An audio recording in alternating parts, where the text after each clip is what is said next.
Good afternoon. The Committee on Water and Land is going into its agenda for its Aloha Friday on March 24th in room 229 on its 1 p.m. agenda. And just some housekeeping rules here. For those of you that's meeting, including the audio and video of remote participants, is being streamed live on YouTube. You will find the links to viewing options on the legislature's website. And for those of you in Zoom land, your testifying audio is muted and video disabled until shortly before it is your turn to testify, and you have a minute.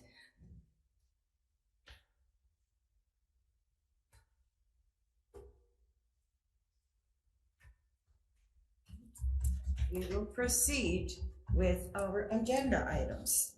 Okay, we all have these nice resolutions today. We'll proceed with SCR 95, SR 88, and this is urging the Department of Land and Natural Resources to protect Hawaii's waters and resources by prohibiting seabed mining.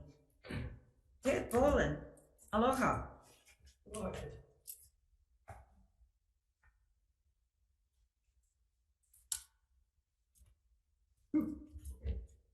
Mask off. Good afternoon. Good afternoon, Chair Noe, member, and absent members when you come. Ted Boland on behalf of the Hawaii Reef and Ocean Coalition and the Climate Protectors Hawaii. I'm in strong support of SCR 95 and SR 88.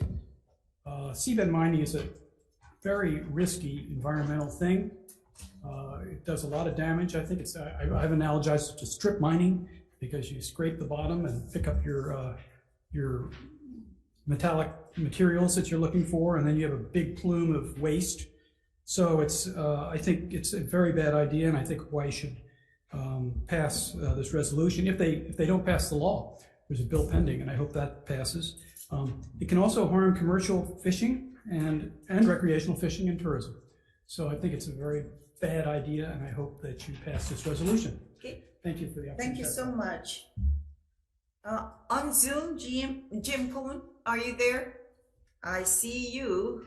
Can you see us? Yeah, I do. Okay. All right. Yes, Okay. Chair Noe, Senator McKelvey.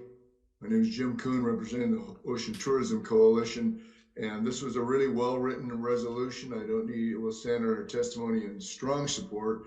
I would like to add that just building on the testifier before me, that this the cloud plume would just devastate the clarity of our coastal waters. So this is long overdue. It's been on the horizon for, gosh, at least 2 or 3 decades, and I'm really happy to see that we're moving towards this prohibiting something of this magnitude. Thank you. Thank you, Jim. Is anyone else here wishes to speak to SCR 95 and SR 88? Okay, hearing none, then we'll proceed to SCR 115 and SR 109. And this is requesting DLNR to adopt administrative rules prohibiting recreational boating activities in Marine Life Conservation District. DLNR. Good afternoon, Chair, members. Megan Stats for the Division of Boating and Ocean Recreation. The Department stands on its written testimony offering comments. Thank you. Thank you so much. Ted Boland. Thank you, Chair, Vice Chair, member. Ted Boland for the Hawaii Reef and Ocean Coalition, in strong support of this resolution, SCR 115, SR 109. This would urge the Department of Land and Natural Resources to adopt administrative rules to prohibit recreational boating activities in marine life conservation districts. I think the recent grounding of a vessel with an oil spill in a marine life conservation district in Maui, Honolulu, Mokuleia Bay, that should never happen. And we need a resolution like this to make sure that it doesn't happen again. So we're in strong support. Thank you very much. And we can add as well, I think, more prevalent to Maui and in Kona as well.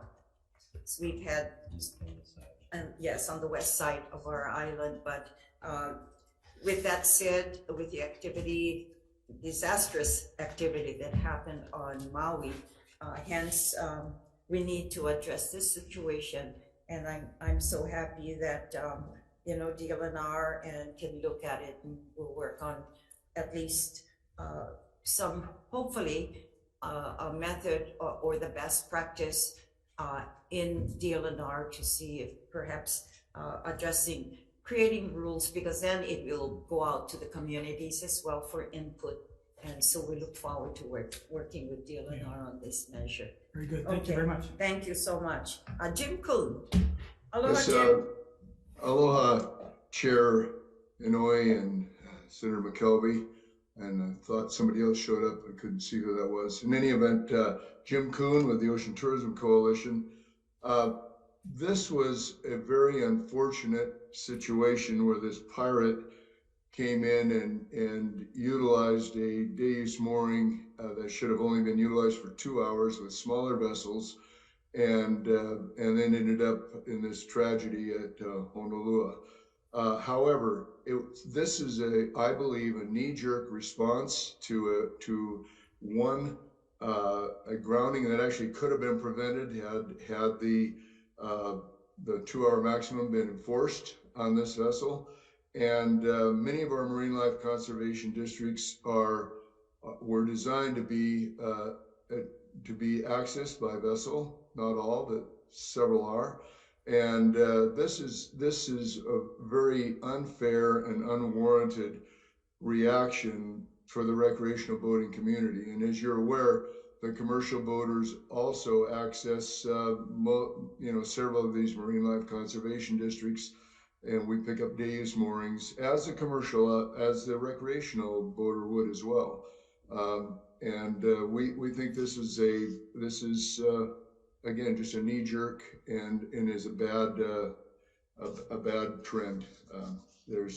So we'll stand on that testimony. We'll be able to answer other questions if you needed me to. Thank you. Thank you very much. Zachary, is that you on Zoom? Yes, thank you, Chair Inouye. Senator McKelvey, other members of the committee, thank you for allowing me time to testimony. I'll be quick. I'm a recreational boater who sails to Honolulu Bay with my family on a regular basis. So it's very sad to read this resolution. This proposed rule would unfairly penalize responsible recreational boaters for the action of one individual, as Mr. Kuhn indicated. Recreational boating activities are, for instance, sailing allow families such as mine to enjoy the natural and beautiful environment in our state, and a resolution such as this would deprive our family of that opportunity. Also, while this diesel spill was very unfortunate, it should not be used to justify a blanket rule prohibiting recreational boating. And I believe that recreational boating, such as sailing, can be compatible with an MLCD such as Honolulu Bay, and taking such an extreme measure to prevent recreational boating fails to recognize the importance of the relationship between responsible boaters and the marine environment. Also, there are already regulations in place to protect the MLCDs. In this particular case, those rules were disregarded with the recent spill. If you're going to pass additional rules, that is not going to prevent people from disregarding rules. Finally, a proposed rule limiting recreational boating to MLCDs would limit our access to public water and natural resources, which I believe is part of the public trust doctrine. So with that, I am in strong opposition to this resolution. Thank you. Thank you, Zachary. And, we'll take that into consideration as well, addressing the commercial boatings. And we appreciate the testimonies we've been receiving today as well. Is there anyone here present that wishes to speak to SCR 115 and SR 109? Okay. Yes. So Sure. do I come up with? You can, state your name, John Collar? please, and your position on that opposition or So, support. Yeah, I comments. also strongly do not support the resolution. I agree with the other respondents who said it's a knee-jerk reaction based on emotion of of a very unfortunate event, and there's a lot of other ways to handle it. Besides a blanket, nobody else can do it, and take away the rights of the residential boaters. So also too, I mean, Hawaii has, it's considered to be, pretty unfriendly to residential boaters. There's very limited slips around the islands. It's very hard to get one if you're traveling to another state and to another island. And this would, also just make that even a worse situation. And also, to the comment about commercial boatings, if you're trying to save that area, then why are you picking on the residential boaters? I mean, the commercial guys use it probably even more than the residential guys. So I think it needs to be fair all around.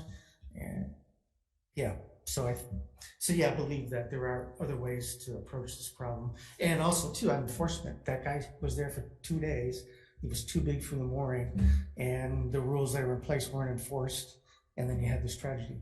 So There's also an ask to consider adding the commercial boaters as well to this resolution. So it'll affect, I guess, all seafaring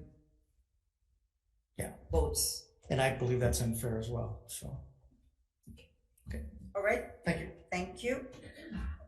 Anyone else here wishes to speak to SCR 115 and SR 109? Come up forward, please state your name for the record. Thank you. My name is Sean Doyle. Thanks for having us down here. I was born into the boating community here in Hawaii, and oftentimes recreational boaters can be vilified, when in reality, these guys are in support of the conservation of these zones. And these are people who are strong advocates for that sort of thing in our communities. Just like a lot of the previous comments, a lot of people do say that Hawaii is very unfriendly to boaters. And that's due to lack of slips, facilities, and safe anchorages. And Honolulu Bay and some of these other spots are some of the only safe anchorages for these boaters to access, to get out of the winds and the waves, as you guys know around here can be pretty unfriendly. In regards to the grounding of the NACOA, it was a 5-gallon jug diesel gas that was leaked onto the reef. That was in the bottom of the vessel. Most fuel tanks and things like that on boats are encapsulated in titanium or other hard alloys and are built to withstand groundings, of this sort of nature, in which case we saw in this vessel. Again, I think it's a knee-jerk reaction, but I think that there should be some limitations on who is allowed to access these areas. Maybe some ideas could be limiting the size of boats to 60 foot and under. Could be limiting the tonnage of the boat or the weight of the vessel to 100 tons or less, in creating some sort of guideline that would allow some of the smaller boats to safely access these areas. Okay. Thank you. Thank you. One thing that I could add, and just for assisting the department as well, we're talking about conservation districts, whether it's marine or on land. And so, reflecting on that, should we even be allowing as you mentioned, the last speaker, to even consider getting into the conservation district, the marine reserve. So, hopefully that the department can work out, some details, whether go immediately into rulemaking or decide to have informational briefings in communities throughout and working with the legislature.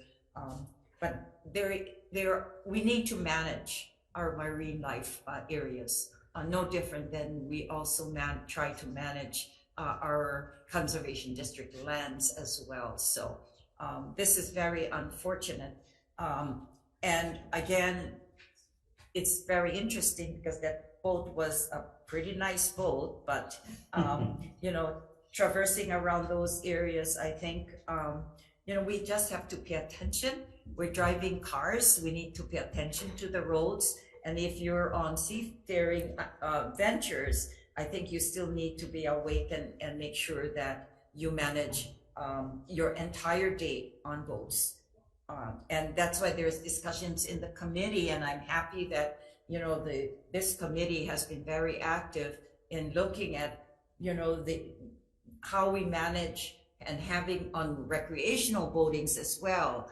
Do we need to make sure that there's expertise and those with some knowledge of adopting and managing and creating and teaching, that anyone that gets on a boat, particularly recreational and those on tour boats, we discussed areas like making sure that we have somebody on board with some sort of a training and licensing, so that you can make sure that everyone concentrates on moving and managing any type of vehicles, whether it's on marine or on land, to make sure that we prepare ourselels, particularly when you're entertaining visitors and families and whatever. Okay, thank you, exactly. Can I ask a quick question? Sure, Senator McKelvey, can you move? Oh, yeah, your the speaker? microphone. I'm sorry Yes. about that. Actually, let me go ahead and grab DLNR. Sorry, Megan.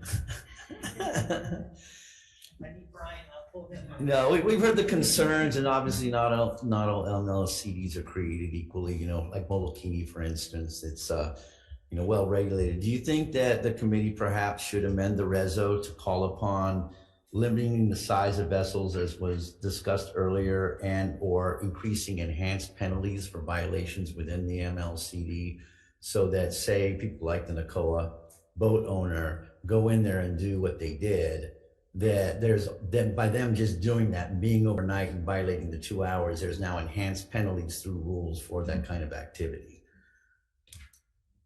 I guess that would be up to what you guys decide. We are open to, possibly looking at any kind of rule amendments that we need to do moving forward, Yeah, because especially with the community input. this way it takes in the flexibilities of the MLCs, but also sends in rules. If you do a NACOA, if you come overnight, if your vessel's 95, let's face it was like 120-ton, 95-foot vessel shouldn't have even been on that mooring.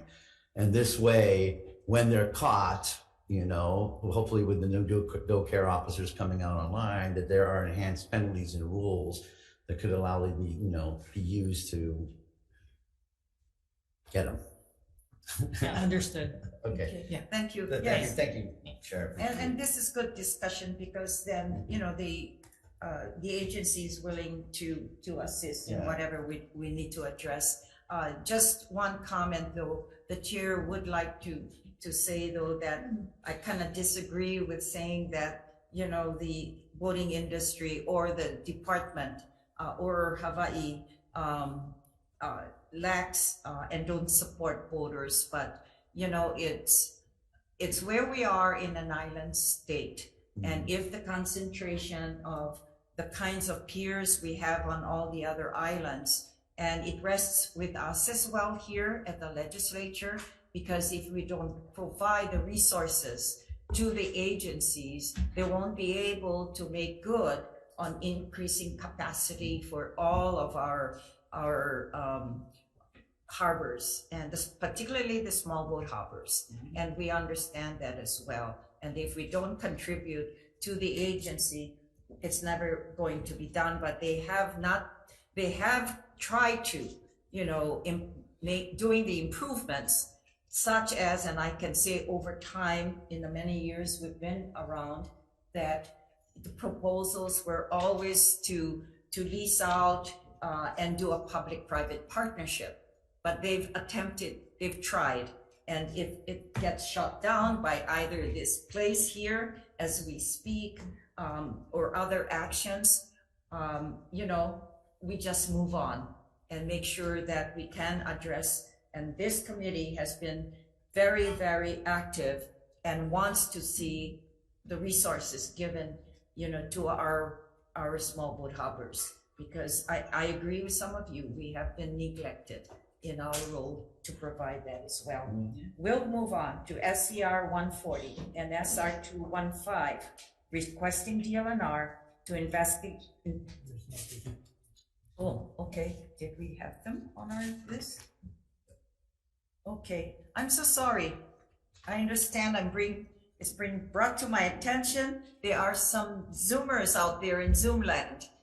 Okay, I see Andrea, I see a female, so you must be Andrea. Yes. Okay, thank you. Thank you for bearing with us. No, thank you. Thank you for allowing me the opportunity to speak. Regarding SCR 115 and SR 109, I would like to oppose this resolution. This resolution, I know we've had some discussions just now, but this resolution only bans recreational boats. And the Nicole was a commercial charter boat, that broke already established mooring rules and day use rules in the Marine Conservation District. So a commercial charter boat broke the rules, and we're punishing recreational boaters. Commercial charter boats, I know in this instance was just the owner, breaking the law and having his own time. But usually the recreational boats are Kama'aina locals like me, who have been born and raised and grown up on these islands. And we respect their environment. I'm always diving underneath the mooring where a commercial boat was recently anchored or moored, and picking up trash from the tourists that were there. Or we see tourists who are chasing wildlife, who aren't respecting the environment, standing on the reef, and yet we're only looking at one side of the story. I don't think that's fair. Thank you, Andrea, your time is up, but we appreciate your input as well and take it very seriously. Okay. James Callahan. Thank you, Chair. Thank you for including me this afternoon. The DLNR Division of Boating and Ocean Recreation Day Use Mooring Program has stalled. The Mulaa Makai Foundation, partnership with DOBAR, created a day mooring program in the 90s. Officially, there are 175 day use moorings statewide. Mulaa Makai Foundation published a guidebook in 2009. Maui County day use moorings in this guidebook, there's no mention of day use moorings at Honolua Bay. And when we look at DLNR DOBAR's list of moorings on the island of Maui, there is no moorings indicated in Honolua Bay, yet there are many moorings present in the bay. The Hawaii Coral Reef Initiative collaborated with DOBAR in 2017 to gather comments and suggestions on the day use program. They found mostly commercial operators who are installing and maintaining unsanctioned moorings. They found that there is a large ratio of unsanctioned moorings to sanctioned moorings across the state. They also found that each island has a different set of issues that need to be looked at. The purpose of the Hawaii Marine Life Conservation District is to protect fish. A better fit would be to create a DOBAR ocean recreation management area specifically for Honolua Bay, and to not use the MLCD structure to create rules about what kind of activities can happen in the area. Thank you for the extra time, Chair. Thank you very much for your input. Is it Ali Grines or Grins? I'm sorry, I don't want to proceed. Hello, yes, I would just like to, my name is Keahi Ho, and I would just like to speak out against this bill. I grew up in Honolua Bay. I love surfing there. I love sailing there. Some of my most cherished memories as a kid and as an adult raising my kids or spending the night there on a boat, on my boat in the bay. It's a very special place to me. I was horrified by what happened.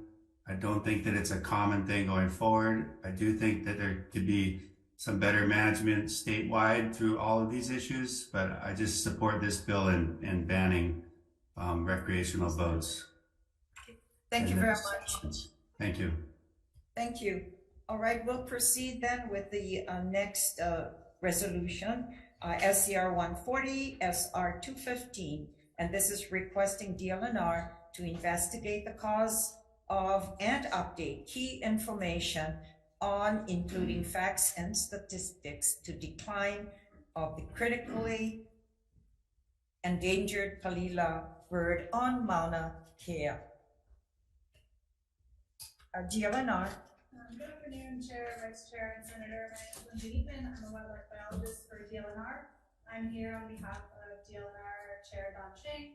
I stand by our written testimony, and I'm available for any questions. Thank you. Thank you very much for being here.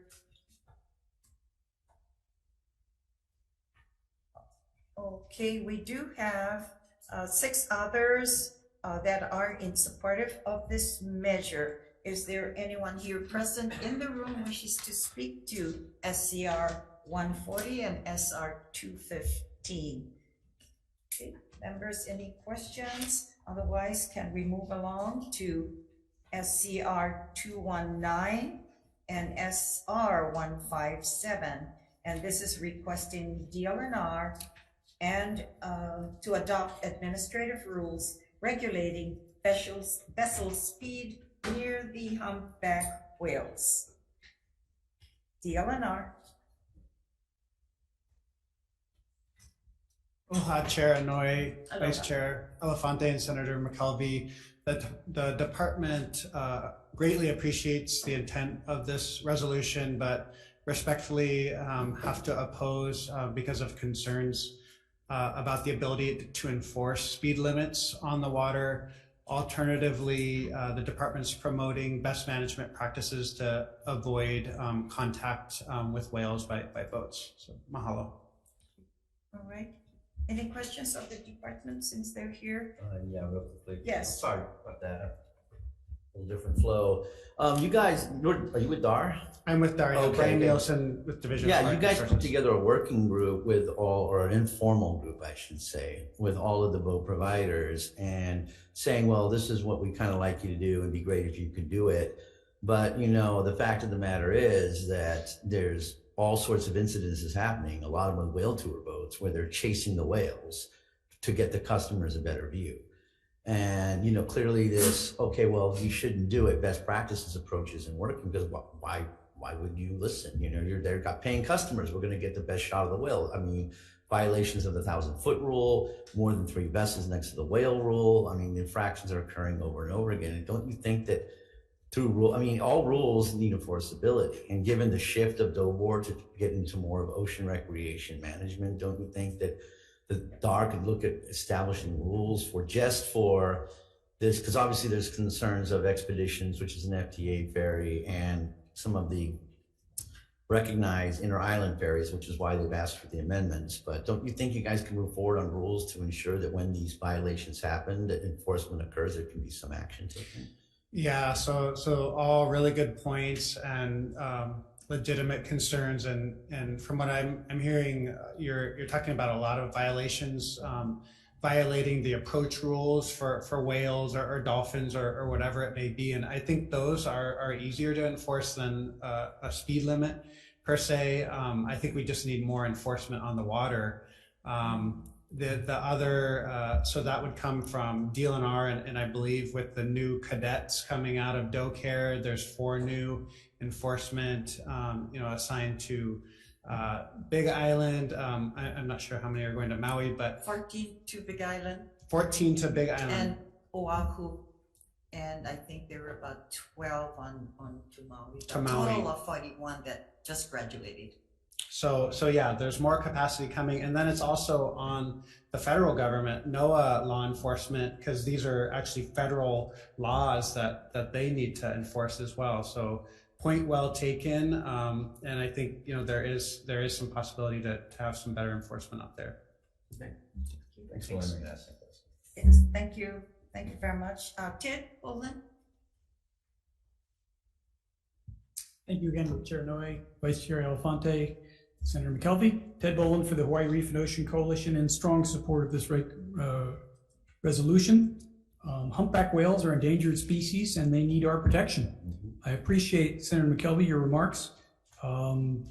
We got to stop hitting these whales.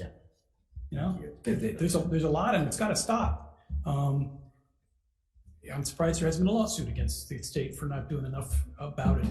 But anyway, be that as it may, it would be great to adopt some of these administrative rules controlling speed.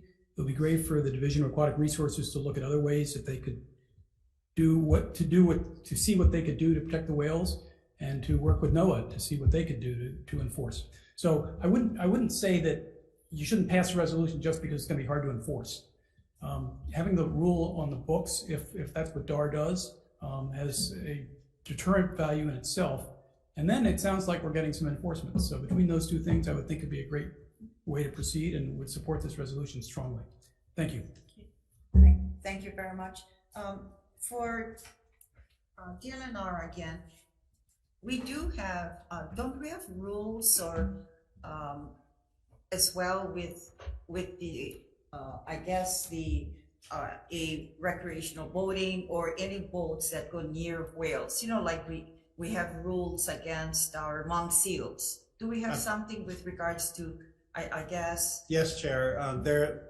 There's federal rules, approach rules. I believe it's 300 yards for whales and spinner dolphins as well.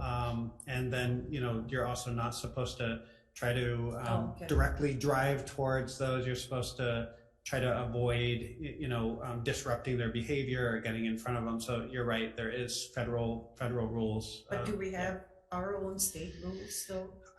So there is because you're talking about outside of the 300 in our territory, because we did the 300 within our area, that's state, right? So there is some federal preemption issues with the Marine Mammal Protection Act where we're not allowed to create rules to protect marine mammals protected by the Marine Mammal Protection Act. There is a carve out for some of the DOBOR vessel rules. So there is a little bit of leniency, but you know, like that recent case in Kealakekua Bay, where DoCare issued a citation, we heard from NOAA saying that we were preempted from issuing that citation. So they're now taking that over as a federal investigation. Yeah, so there is some of those issues. Okay, all right. Yeah, there is concerns as well, but I, you know, I'm happy that this resolution is before us because this is still part of an issue. Absolutely. Agree. Yeah. Thank you. Thank you very much. Any questions for DLNR as well? Now, let's see. We did receive communications with some comments as well. Yeah. Another one? Okay. Zachary, are you there still? Yes, Chair. You're testifying for this measure. Proceed. Yes, thank you, Chair, Vice Chair, members of the committee. I'm testifying today on behalf of the Ocean Tourism Coalition. While we fully support the protection of humpback whales and appreciate the importance, we would like to note that there are existing regulations in Maui for the Humpback Whale National Marine Sanctuary that have been very successful. And that in this particular resolution, the vessel speed limit limitation of 6 knots within 400 yards is unpractical and unnecessary, we believe, and could lead to dangerous situations for boaters who may need to quickly maneuver or avoid collisions with whales. Instead, we recommend the resolution be adopted with language that requires boaters to operate their vessels reasonably, prudently, and to avoid humpback whales, considering the time of day, time of year, and other relevant factors, opposed to a hard line limitation on 6 knots within 400 yards. With that, we'll rest on our written testimony. Thank you. Thanks, Zachary. Okay, is there anyone else who wishes to speak to SCR 219 and SCR 157? Hearing none, we'll proceed with the SCR 225, and this is requesting DLNR, let's see, on the division of boating and ocean recreation to amend Title 13, Chapter 241 of the HRS to expressly require that all vessels required to obtain insurance in the state regularly provide proof of insurance at least on an annual basis. DLNR. Good afternoon, Megan Stats, the Assistant Administrator for the Division of Boating. The department stands on its written testimony offering comments. Thank you. Thanks, Megan. Jim Kuhn, you're participating in SCR 225.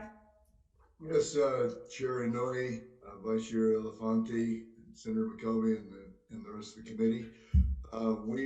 We strongly support this measure, although it was my understanding on the commercial boats, we all have to demonstrate that we have insurance before we can renew our permits every year. And I had thought that the recreational boaters did the very same thing when they renew their slips every year. So this might be just a duplication of efforts. or a lack of possibly enforcement on the DLNR Dobor side, but I doubt that. So anyway, we support it. If it's not there, it should be. Thank you. Thank you very much. Dobor, Megan, on annual basis, you do and new issuance of permits as well. Don't you already require, or you ask for their insurance coverages? Right, we ask for insurance coverages for any vessel that has a slip within our facility itself. The other thing that we do is for vessels that are registered, that are 26 feet and over, they are required to show us at their time of renewal that they have insurance. The one that we wouldn't have would be vessels that are lower than 26 feet, that are not within our facility, or Coast Guard documented vessels that are not within our facility itself. Okay, yes. Now, with that said though, then would we probably include insurance for all? Proof of insurance. Proof of Well, insurance. that's the point you said. The issue that's come up. It came up once, obviously, with our infamous NACOA, but that's a separate question I had for you. But then with the recent groundings, and with the testimony, if they're not in your facility, let's say they have an offshore mooring, they wouldn't be required to give you any kind of proof of insurance on any kind of basis, would they? They would, if it's an offshore mooring that we oversee and manage, yes, they would still have to show us insurance. I think the issue would be with this in general is that the way that the statute currently reads for trailered vessels, it's 26 feet and over. So we still wouldn't have any type of ability, even if we amended our rules, to ask for it unless we changed the law. The thrust of the reso was, the boat owner, NACOA, they got proof of insurance, they got the permit, and then they canceled it. Do you think, like we do with, like, for instance, with Aldro, types of cases where if you cancel your insurance, the insurance company is required to notify DOBOR, that perhaps this is something that could be taken up in the interim insofar as trying to provide notification of. So that's an issue that really came up, right? Right. So proof of insurance, and then I call up and say I want to cancel my insurance. Right, so as long as we're listed as an additional insured, majority of the insurance companies, if somebody does cancel, will send us notification. Then how can Yes. they notify you in the instance of the? In the instance of the NACOA didn't have a permit with us, so we weren't required to be listed as an additional insured for that particular vessel. Okay, but they were clearly over 26 feet though, right? But they're a documented vessel, so they would not need to have insurance. Okay. So the 26 foot rule is for any trailered vessel that comes out, that's what you register. So there's this gray area with Coast Guard documented vessels about, we wouldn't be able to ask for insurance based upon the way that the law is currently written. So we would have to amend this in statute then if we were to try to address this kind of situation. Yeah, then I'm not sure if there would be any kind of legal authority for Coast Guard documented vessels because they are federally documented. I couldn't answer that particular question for you. But with regards to our own regulation, we can make some changes, as you suggested. Yes. Can you probably, Senator, since this is your resolution, and maybe work with Megan and staff to make an amendment to this resolution to include, the areas that are not covered, like the 26-footer and less. Yeah, if you could give us some time, it's a single referral one, right? Yeah, exactly. Okay, so yeah, I will work with the department and with the voting community to try to address that's the most important thing to stress is that we want to work because this, situation is pretty loophole. I'd like to pass this a resolution because we are, I think deadlines is next week sometime. And so can you maybe kind of look at it and work with Brad now to see if we can just make some changes? Sure, I can try to do that. I have a bunch coming up next as well. Yeah. Okay. And then I think in the meantime, I think staff, you and Scott, you understand what the issues are? In a sense, yeah, because they can in the meantime. And I also have another hearing I have to leave for at 2 o'clock. Right. But the other thing that we could do, senators, is that we could look next section at amending the HRS that has it as 26 feet and over for trailered vessels, if that's something that you're interested in. We put that into the resolution. Well, yeah, that's why I wanted to add Okay. this to this resolution. And work on it now. Exactly. So we're on the same page. Okay, thank you. All right. Anyone else wishes to speak to SCR 225? Come on up, because we, so those in Zoom land can hear you as well. My name's Kate Thompson. I'm a voter, and I'm just a little concerned about getting access. I'm concerned about the 26 feet thing, because I know that the trailered vessels are having problems using like the Colleen ramp because they have it too expensive of insurance. And so they're all going to Waianae Boat Harbor because they're getting X'd out of private harbors. And also kids sailing, youth sailing programs, are they going to have to be insured if they're under 26 feet, or if they're trailered? Places like Hobie Cat races and that stuff. So that's just came up for me now. Thank you very much. Okay. Thank you. Okay, we're moving along. Let's proceed then to SCR 225 and SR 165. And this is requesting DLNR to implement an immediate fine for grounded vessels that have reasonably caused significant damage to the environment or created a material burden on the state for its removal. DLNR. Good afternoon, Megan Stats again for the Division of Boating. The department stands on its written testimony offering comments. Okay, thank you. And Megan, sorry, you did say you have to go somewhere else as well. I do at 2 o'clock. Okay, why don't we just continue, and members, I'd like to make sure that we receive her input. So with that said, so SCR 227, anyone else wishes to speak to, so can you have your comments right now? I can be very quick. Immediately, so we can take care of Megan. Yes, Ted Boland on behalf of Hawaii Reef and Ocean Coalition, aloha Chair, Vice Chair, members of the committee. We are in strong support of this resolution as well. It enables DLNR to assess fines and recover costs to deter groundings like the one that recently occurred in Honolulu Bay, and we strongly support it. Thank you very much. Okay, thank you. Okay, which one we need? We need Megan for 2225. And if that's the last one? We just went to that. Small comment on that? Yep. Yes. Yeah. John Collar. Again, I support the resolution. However, significant damage there's not a definition for it. Yeah, DLNR said that too. Yeah. So I'd like to see see a definition for that. Yeah. Okay. Thank you. Moving on then for SCR 229 and 167, SR 167, also requesting DLNR to conduct a study on marine life conservation district designations.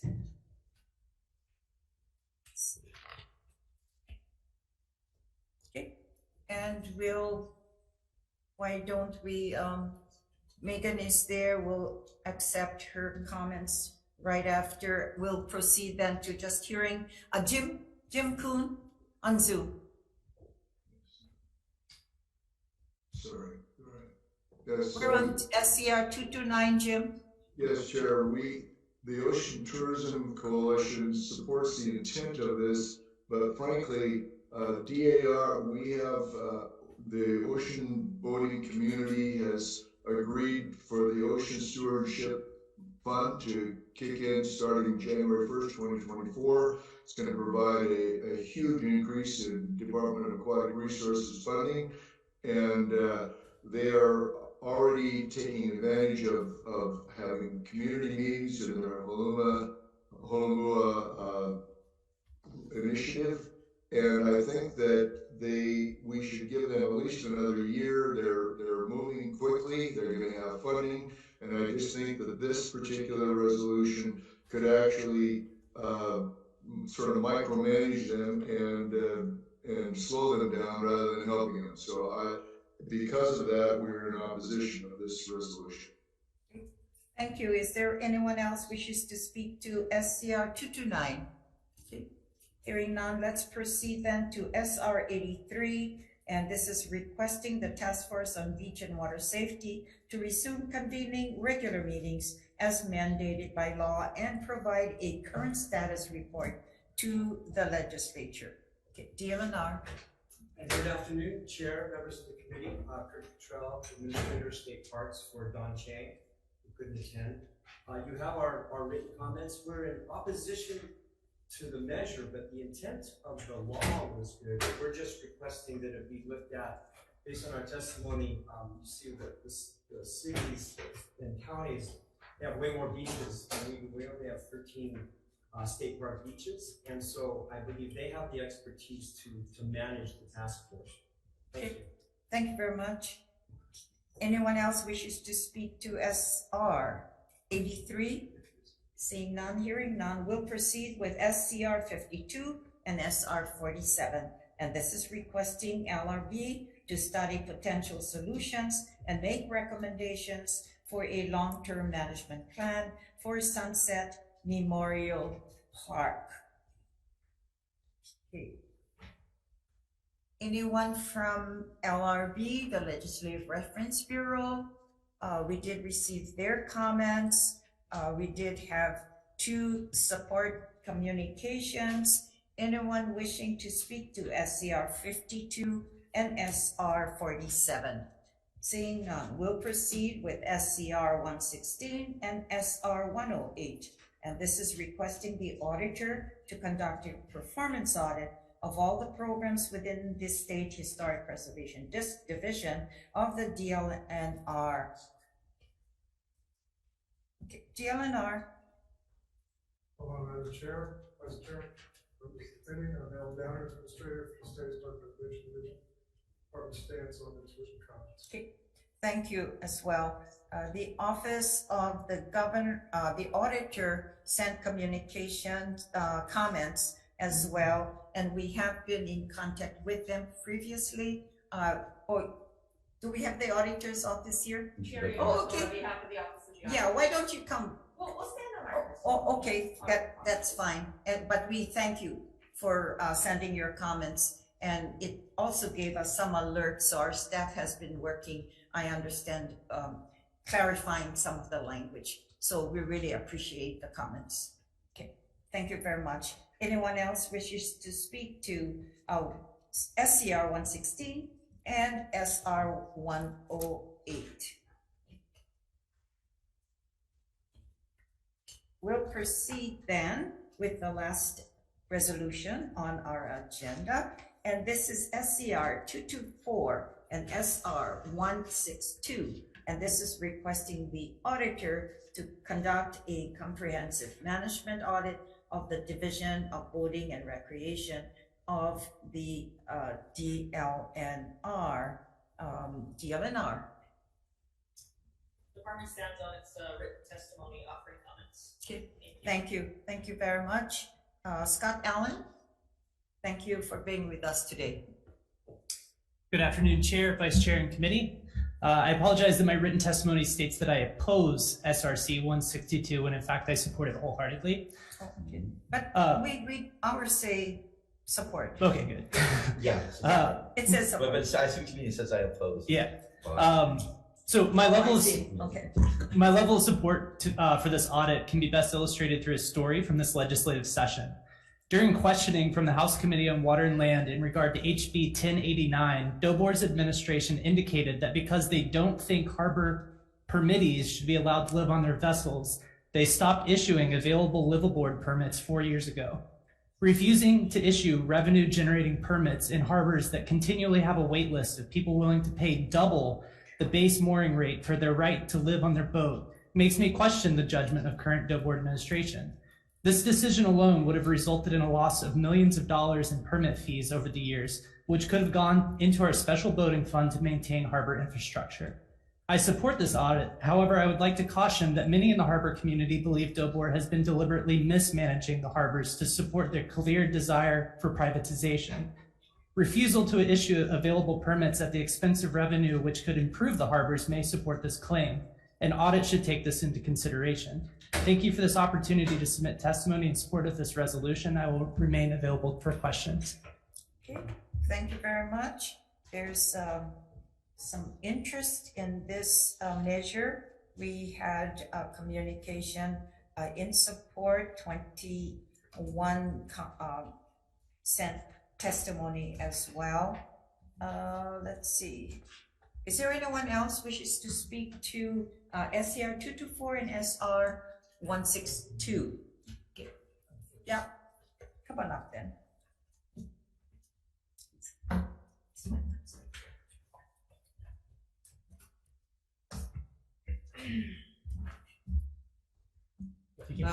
Thank you. Proceed.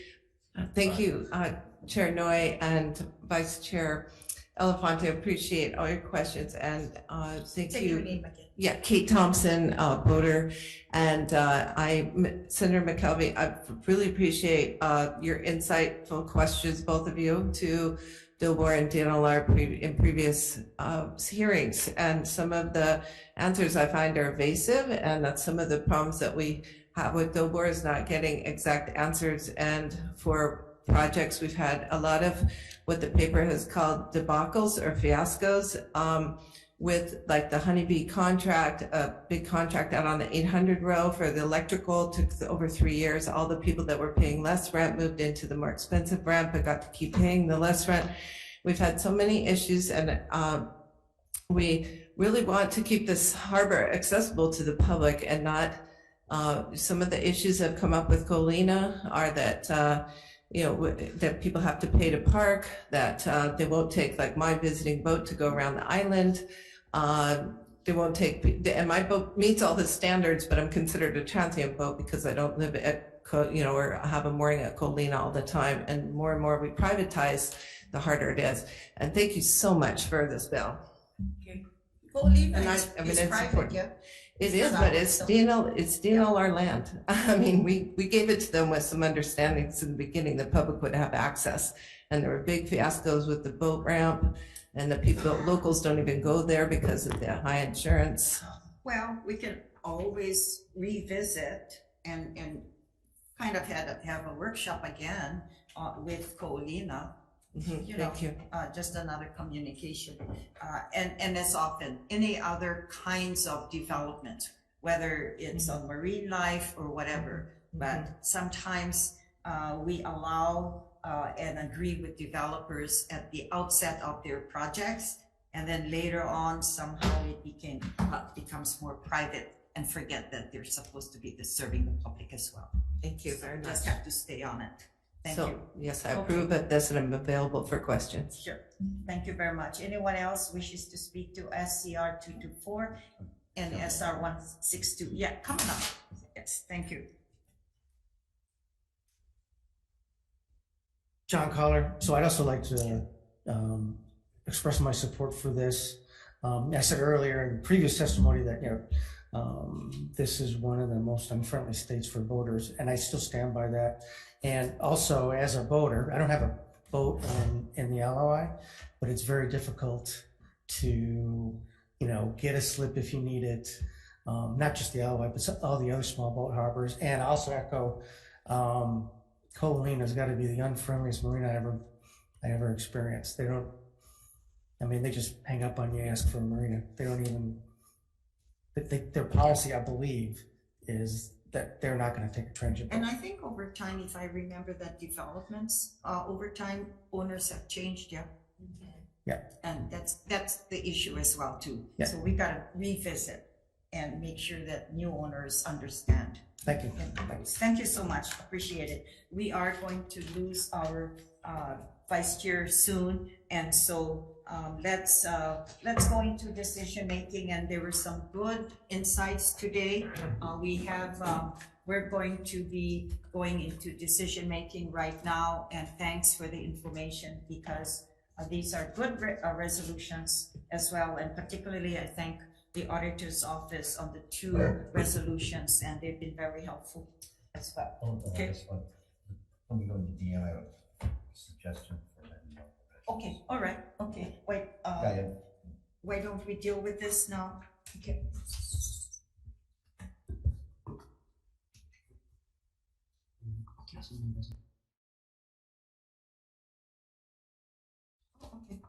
Okay.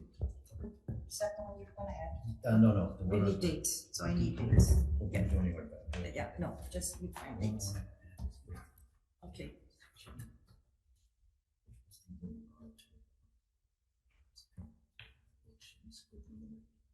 We have language on.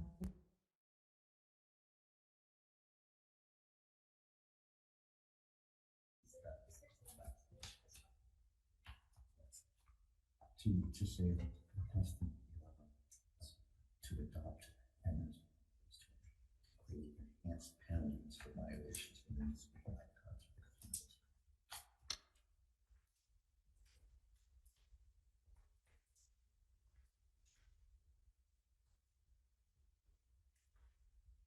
It's in that, right? Not taking out. No, it's well, no, we're gonna remove the Good one, let's defer it to the same time. yeah, let's look for the same thing. Okay, perfect.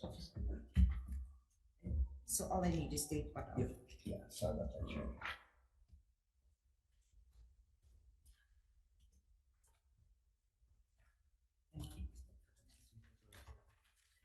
All right, let's proceed with our votes.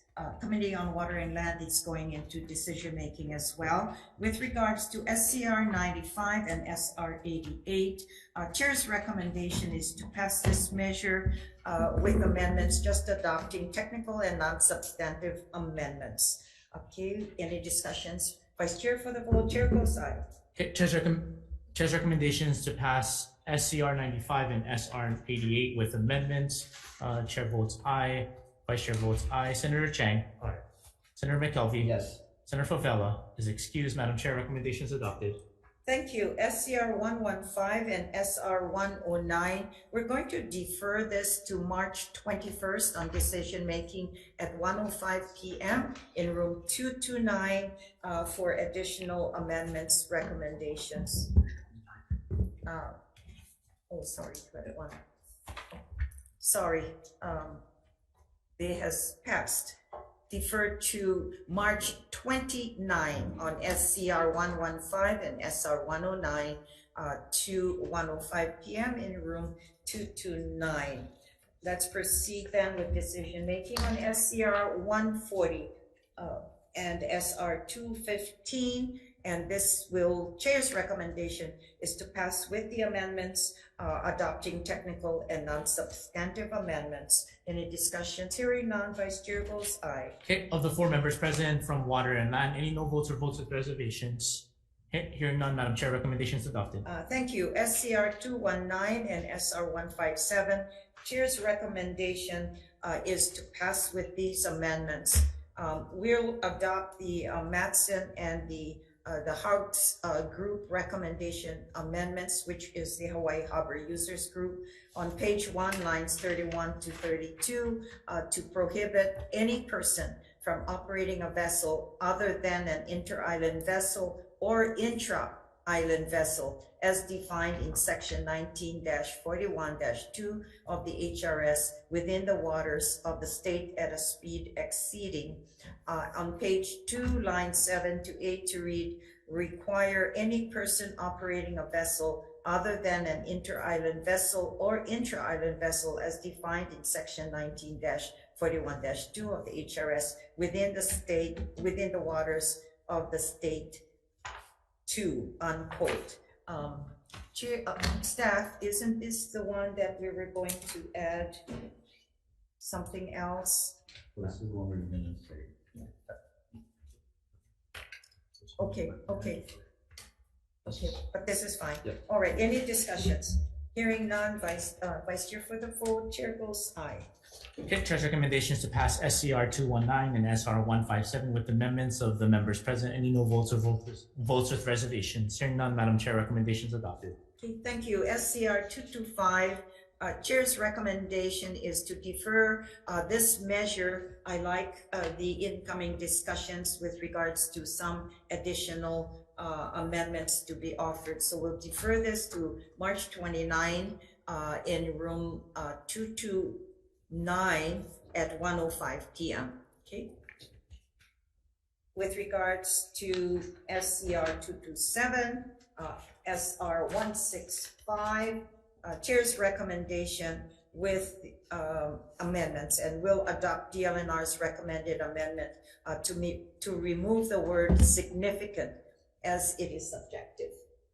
Yeah, okay, any discussions? Okay, hearing none, Vice Chair for the vote, Chair goes aye. Okay, Chair's recommendations to pass SCR 227 and SR 165 with amendments of the members present. Any no votes or votes with reservations? Hearing none, Madam Chair, recommendations adopted. Okay, thank you. SCR 229 and SR 167. Chair's recommendation is to pass this measure as is. Okay, any discussion? Hearing none, Vice Chair for the vote. Chair goes aye. Okay, Chair's recommendation is to pass SCR 229 and SR 167 as is. Of the members present, any no votes or votes with reservations? Hearing none, Madam Chair, recommendations adopted. Thank you. For SR 83, Chair's recommendation is to pass this measure as is. Any discussion? Hearing none, Vice Chair for the vote. Chair goes aye. Okay, Chair's recommendation is to pass SR 83 as is. Of the members present, any no votes or votes with reservations? Hearing none, Madam Chair, recommendations adopted. Thank you. SCR 52, SR 47. Okay. Chair's recommendation is to pass with amendments. We'll adopt LRB's recommended amendments to replace LRB from making recommendations for a long-term management with a working group comprised of senators elected by Senate President, a representative selected by the Speaker of the House, one representative from DCCA, another from DAGS, another representative from, is that AG or, okay, AG's office, a representative from the Pearl City Neighborhood Board, and a representative from Friends of the Sunset Memorial Park Cemetery. Any discussions? Yes, Senator Elefante. Thank you, Madam Chair. Appreciate your recommendation, and it strengthens the resolution. And thank you again for hearing this. Okay, thank you. Yes, very important in neighborhoods. Yes, I agree. Okay, thank you. We'll proceed then with SCR 116. SR. We gotta take the vote. Oh, sorry. On SCR 52. Okay, yes, With amendments, right? yes. With amendments. Vice Chair for the vote. Chair goes aye. Okay, with amendments on SCR 52 and SR 47, any no votes or votes with reservations of the members present? Hearing none, Madam Chair, recommendations adopted. Okay, thank you. SCR 116 and SR 108. Chair's recommendation is to pass this with the amendments. We'll remove any non-performance audit items in the measure. That's including whether SHPD has adequate staffing and resources to conduct timely project reviews, and also record retention, or is it record retention methodologies, and the auditor shall submit a report of its findings and recommendations, including any proposed legislation, to the legislature no later than 20 days prior to the convening of the regular session of 2025. Any discussions? Hearing none, Vice Chair for the vote. Okay, Chair's recommendations to pass SCR 116 and SR 108 with amendments of the members present. Any no votes or votes with reservations? Hearing none, Madam Chair, recommendations adopted. Okay, thank you. SCR 224 and SR 162. Chair's recommendation is that we pass this measure as is. Any discussion? Thank you very much. Hearing none, Vice Chair for the vote. Chair goes aye. Okay, Chair's recommendations to pass SCR 224 and SR 162 as is. Of the members present, any no votes or votes with reservations? Hearing none, Madam Chair, recommendations adopted. Thank you very much, and thank you, folks. This concludes the Water and Land